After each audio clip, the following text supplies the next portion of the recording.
नमस्कार। आजकल हम दिन में कई बार सुनते हैं कि म्यूचुअल फंड सही है। साथ ही आजकल बहुत सारे लोग म्यूचुअल फंड में इन्वेस्ट करने लगे हैं। गवर्नमेंट भी म्यूचुअल फंड को प्रमोट करने लगी है। तो ऐसे में म्यूचुअल फंड में इन्वेस्ट करने से पहले हमारे दिमाग में कई बार ये सवाल आता है कि क्या अगर हम म्यूचुअल फंड में इन्वेस्ट करते हैं तो वो म्यूचुअल फंड पैसा लेकर भाग सकता है। ये सवाल इंडिया में काफी जायज भी है, क्योंकि इंडिया में कई सारे चीट फंड्स, कई सारी पॉन्जी स्कीम्स चलती रहती है जो लोगों का पैसा लेकर भाग जाती है।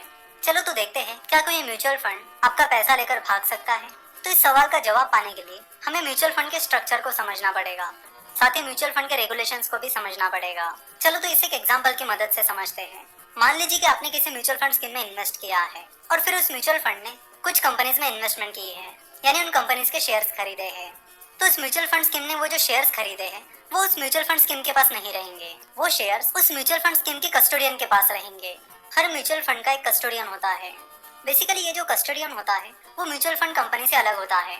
जैसे आरबीआई यानी reserve bank of India banks को रेगुलेट करती है, उसी तरह SEBI that is securities and exchange board of India capital market को रेगुलेट करती है। और म्यूचुअल फंड्स भी सेबी के कंट्रोल में ही आते हैं।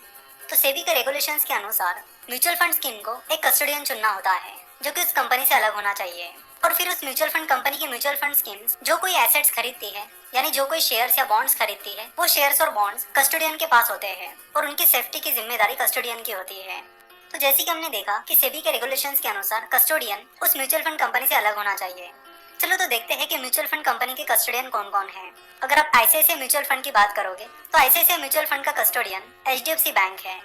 एल&टी म्यूचुअल फंड का कस्टोडियन सिटी बैंक है। और एसबीआई म्यूचुअल फंड का कस्टोडियन एचडीएफसी बैंक और SBI SG global security services है। तो फ्यूचर में इन केस अगर कोई mutual fund company mutual fund business से बाहर निकलना चाहती है और अपना म्यूचुअल फंड बिजनेस बंद करना चाहती है, तो उस म्यूचुअल फंड कंपनी को पहले कोई और म्यूचुअल फंड कंपनी ढूंढनी होगी जिन्हें वो अपना बिजनेस ट्रांसफर कर सके। तो म्यूचुअल फंड कंपनी अचानक से गायब नहीं हो सकती है। अगर उन्हें अपने म्यूचुअल फंड बिजनेस से बाहर निकलना है तो उन्हें कोई और म्यूचुअल फंड कंपनी ढूंढनी पड़ेगी। तो सेबी म्यूचुअल फंड को बहुत स्ट्रिक्टली रेगुलेट करती है, जिससे इन्वेस्टर्स को सेफ्टी मिलती है और ये डर भी नहीं रहता कि क्या वो म्यूचुअल फंड कंपनी भाग जाएगी। तो यहाँ पर इन्वेस्टर्स की सेफ्टी के लिए सेबी ने दो चीजें की है। एक तो कस्टोडियन म्यूचुअल फंड कंपनी से अलग होना चाहिए, और दूसरा किसी म्यूचुअल फंड कंपनी को अगर बिजनेस से बाहर निकलना है तो उससे पहले उसे कोई और म्यूचुअल फंड कंपनी को ढूंढना पड़ेगा। और इसलिए इन्वेस्टर्स को क्या म्यूचुअल फंड कंपनी भाग जाएगी इस टेंशन में रहने की जरूरत नहीं है। उनका मेन फोकस ये रहना चाहिए कि बेस्ट म्यूचुअल फंड स्कीम कैसे ढूंढे। आजकल हर कोई म्यूचुअल फंड में इन्वेस्ट करने की बात कर रहा है। गवर्नमेंट भी लोगों को म्यूचुअल फंड में इन्वेस्ट करने के लिए एनकरेज कर रही है।